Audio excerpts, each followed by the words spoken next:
I'm Nk Chaudhary. I'm the founder of Jaipur Rug. Jaipur Rug is working with the 40,000 artisans in 600 villages, and 85% of them is the women working from their own home. We export to near about 60 countries. I would like quickly to take you through the journey of my life, which I call the University of Hard Rocks of Life, because it was only after my college that my real education began. I started my career selling shoes from a little shop that my father had started. I realized that there were very little room to grow, and I was offered a full-time job in a nationalized bank. I declined the offer as I wanted to do something of my own where I could enjoy what I do. So about 43 years ago, I started with two looms in my own house in a small town in Churu, Rajasthan, as a contractor manufacturer, producing rugs for the larger exporters in Jaipur. I borrowed $200 from my father to buy two looms and an old cycle to travel to weaver houses and day-to-day work. The beginning were humble yet filled with challenges. One of the first challenges I faced from my own family members. In those days, rug weavers not belong rug weavers belonged to the untouchable class and were not given the same social standing as others. Given the strong class system in India, interaction was not only discouraged but was looked down upon. I faced a lot of resistance from my own family members and neighbors, but I could not understand how could they may be different human beings. So I fell in love with weaving and weavers, that I used to take my lunch and eat with weavers and their families beside the looms on which they made their carpet. I used to spend entire day working with them and learned the basic of weaving. I discovered and realized that some of the most beautiful rugs in the world were made by those people who did not have the most basic rights in the society. The only encouragement I had from my wife, who not only supported me but also sometimes provided the weavers with tea and food. Within 2 years, I established 10 looms in and around my village in Rajasthan, and therefore I further expanded as a contractor for next 8 years. After that, I moved to Jaipur to start my oven exports with my brother. In 1990, I moved to Gujarat where I stayed for 8 years. In this period, I had the opportunity to train and develop a network of 15,000 tribal men and women in the art of rug weaving. Initially, I faced challenges working with these tribals who were not welcoming of the outsider, but I knew that love, empathy, and respect could make the relationship much easier. Just in a matter of 3 4 years, they started to respect me as their guide. My interest in living in the villages and being close to the nature made it easy for me to connect with the tribal people and grow this business. During that time, I was blessed with three daughters, then two sons. In my society at the town time, even now, girls get less priority than boys. My British friend Aile Cooper suggested that girls are often more efficient and receptive. So my wife and I treated all our children equally, sent the girls to study in America, even though our family tradition strongly disapprove of sending a girl abroad alone. I encouraged all my children to take a deep interest in the American lifestyle so that when they finish their studies, they would have a better understanding of the customer needs. I told them that I considered myself as a weaver, and thus they were daughter of a weaver, and the weaving has become the biggest enjoyment in my life, and they must never forget that. one thing I learned what to appreciate the wisdom that people grassroots generally have. Women manage home, food, children, and budget, and still take time to weave the carpets. They are probably some of the best managers in the world. In 1999, I separated from my brother and started Jaipur Rugs from zero. I also established a company in USA to move closer to the customer. Initially, I have little knowledge of business and finance as I spend my time with the weavers in the villages. As a result, I had to face a lot of problems, and it was one of the most challenging moments of my life where I had to learn the things which I did not learn in the past 20 years of my life. I had already been a successful name, creating a good name for myself for quality and quantity in carpet weaving. But once I started again, I had huge problems and failures for the first 3 years. Then I started to introspect what went wrong, and I realized that my past success have created a false feeling of goodness within me. I realized that good is the enemy of best, and I have developed a mental disease called euphoria. I was highly successful at working with the people at the grassroots, but now I had to learn new skills and change my leadership style to run a global business. I observed that it was me who was restricting the growth of the organization as I was everywhere in each decision. So I have to remove myself, my perception from every decision and use natural talent, wisdom, and capability of the individual to see the things as they are, not as I want them to be. I was like an ice cube, so losing myself was like melting the ice to become water, as it can be flexible and take any shape to become simple enough to let natural growth happen. Up to now, I had relied on the entrepreneurial skills and leadership quality of our uneducated people, and they have gained a deep understanding of our business processes. But to support the rapid growth of the business, I had to hire fresh and experienced, educated professional, but they all put me upside down. That was the right time for me to learn how to deal with so-called professionals. I learned that knowledge is power, but too much knowledge and knowledge gained without practice develops ego. Practitioners sometimes get the skills without having the knowledge. To break the ego of our professionals, I started a learning initiative which we named Higher School of Unlearning. We made the professional work with our older uneducated managers in different departments to develop a deep understanding of business processes. And I also took the challenge to teach them the basic fundamentals to manage the business and people like ours, which they never learned in their school and college. We worked on the philosophy finding yourself through losing yourself. Finding yourself through losing yourself. The more I lose myself, the more I find myself. In 2004, we set up Jaipur Rug Foundation to nurture the human connections at the grassroots. This is in turn brought mindset change, empowering our artisan to develop the understanding of the customer needs. In 2008, Professor C.K. Palad, who was one of the top management guru at that time, called me and asked me if he knew who he was. I replied, who does not know you? But I was extremely surprised that why he has called me. He said that he wanted to do a case study on our business model. And then I said that what we do is very simple. What if you write it, no one will read it. Even my neighbors does not know me.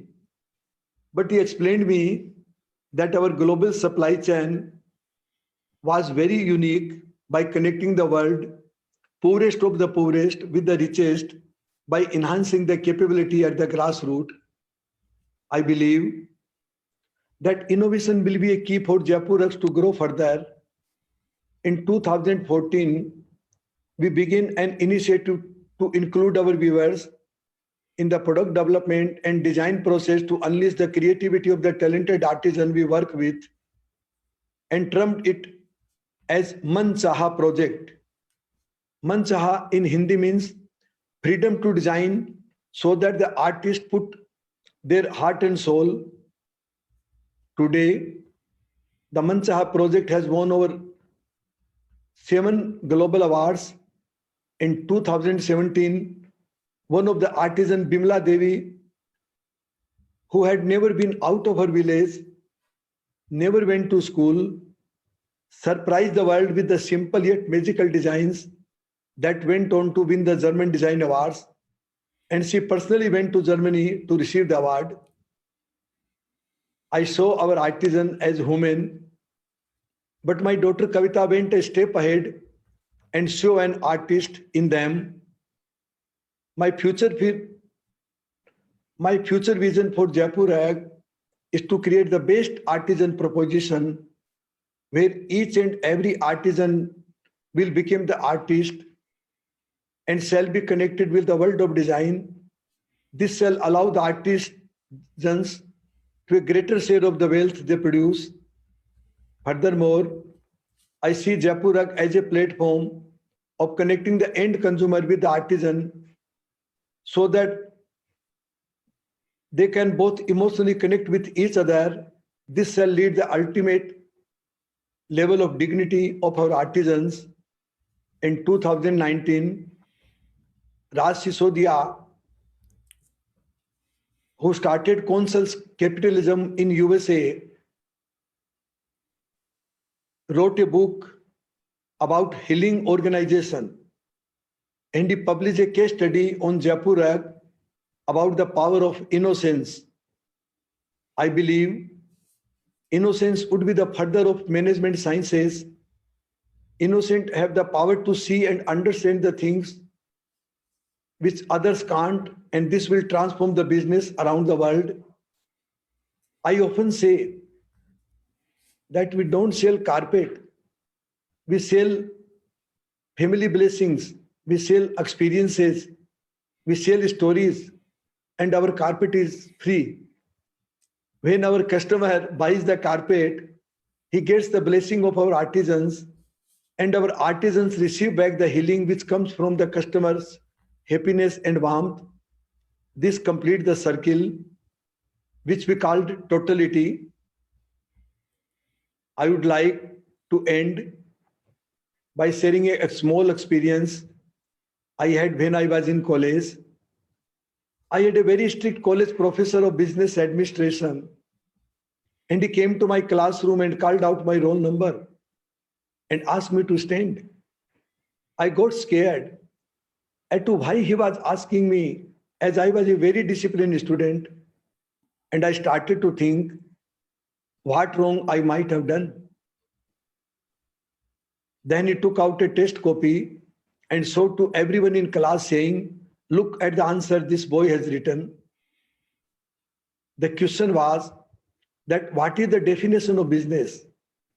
And what I had replied was, business is next to love. Business is next to love. It is the creator and preserver of civilization. The professor then said, "This boy will become a different businessman one day." Thank you. Wow. Mr. Chaudhary, just wow, wow, wow. I hope that you that are joining us in this conversation immersed yourself in Mr. Chaudhary's words, because it's like poetry. Really, it's like poetry. It's amazing. Thank you. Thank you for sharing the history, Mr. Chaudhary. I'd love to just have 3 or 4 questions, if I may, just to get some extra feeling, some extra sense from you. And one of the things you shared that I found very powerful, you shared that knowledge without practice equals ego. Would you mind expanding on that a little bit? When did you learn that? What was the experience that you went through, or where did you learn that insight? When I started Jaipur Rug and all my 5 children joined the business, they were studying in US, came back to India and joined my business. And business started growing like the wildfire. And then I started recruiting the specialist, educated people in the business. And then I realized that the knowledge is like a burden for them.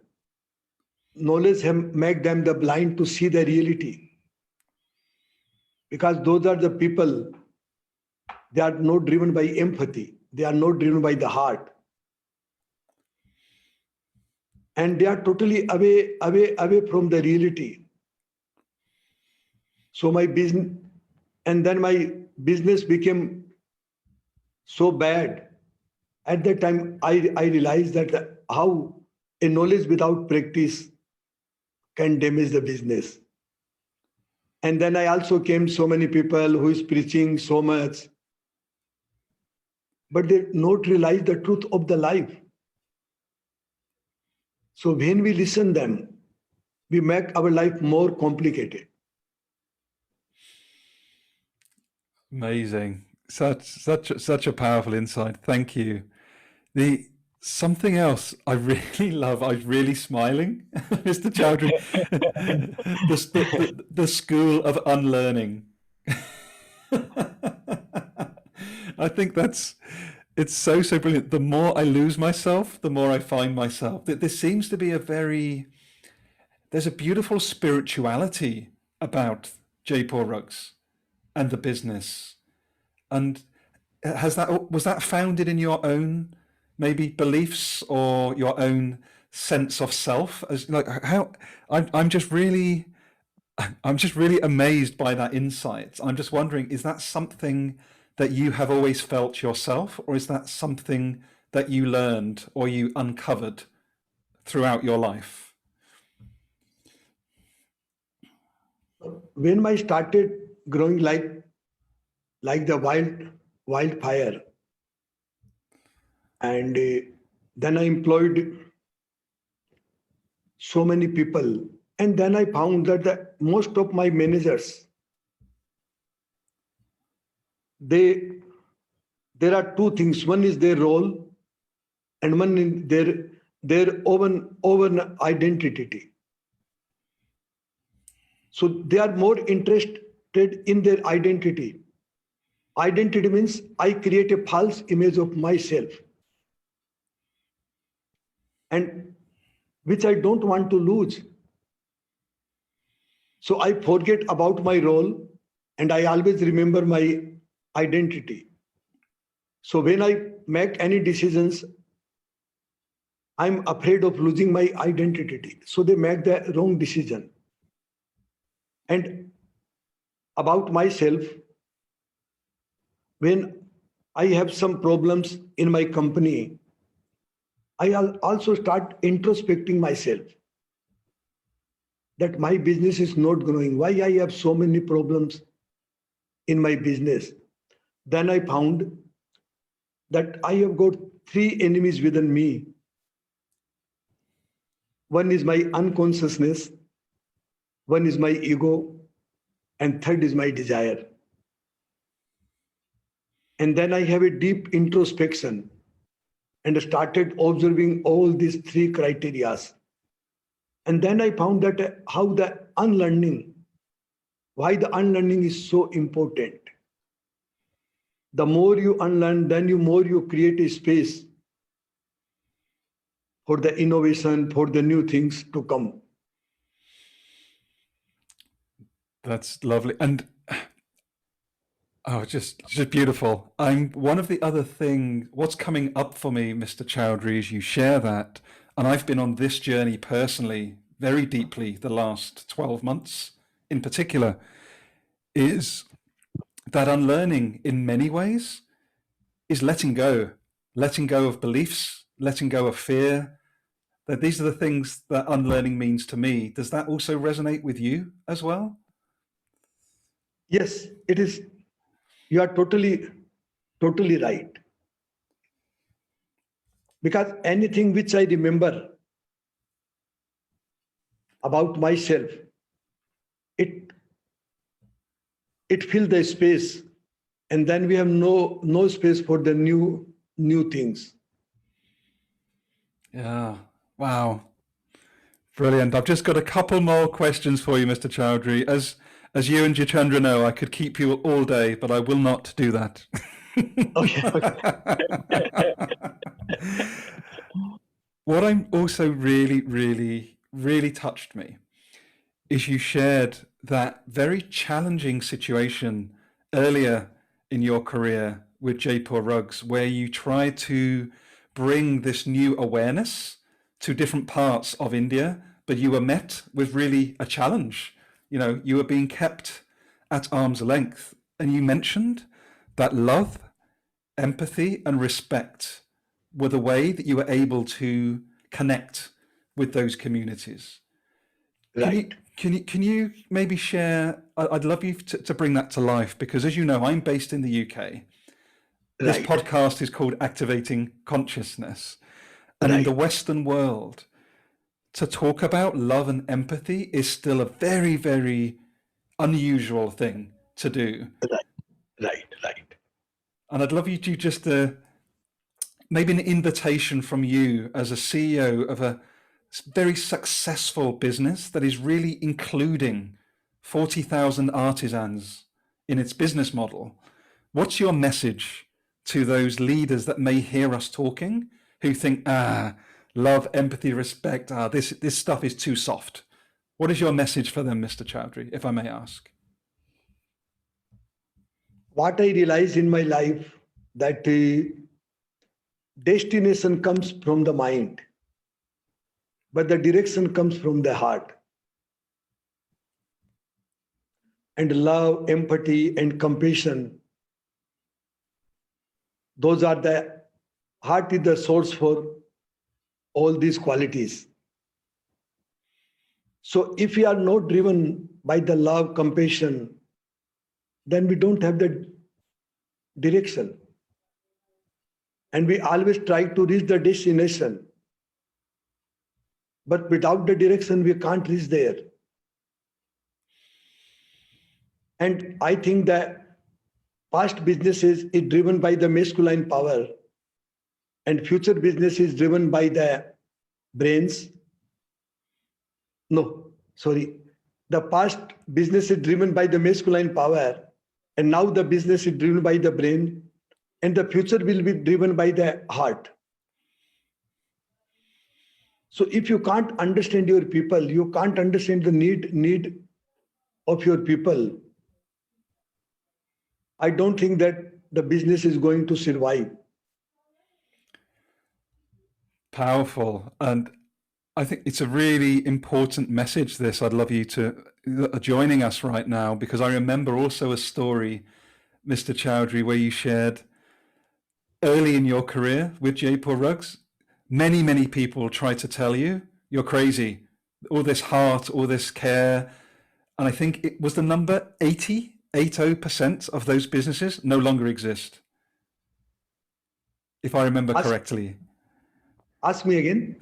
I believe earlier in your career, there were many people telling you that to lead with heart, to lead with empathy, it's a silly thing. It's a crazy thing to do. Yes.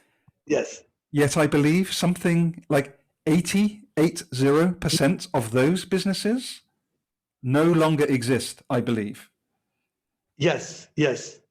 You are right. Because when I was talking about love, empathy, my whole business community tell me that, Mr. Chaudhary, you are a very good human being, but very bad businessman. Because you are never be able to run a successful business.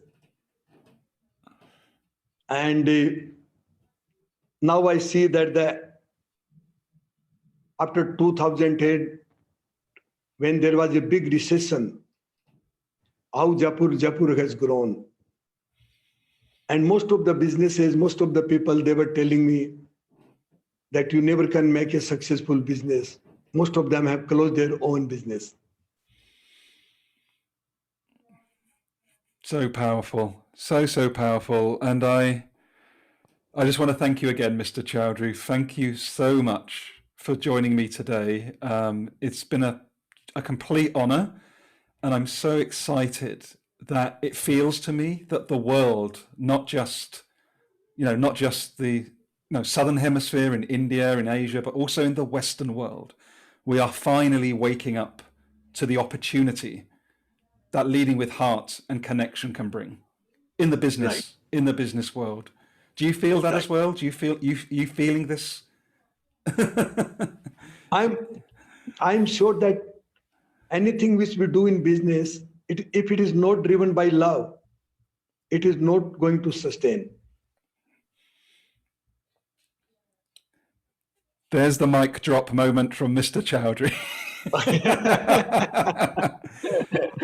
Perfect. It's the perfect ending. It's the perfect ending. Mr. Chaudhary, I will make sure that all of your extensive list of resources are in the show notes of this conversation. And again, thank you for everything you do and for joining all of us today. Thank you so much.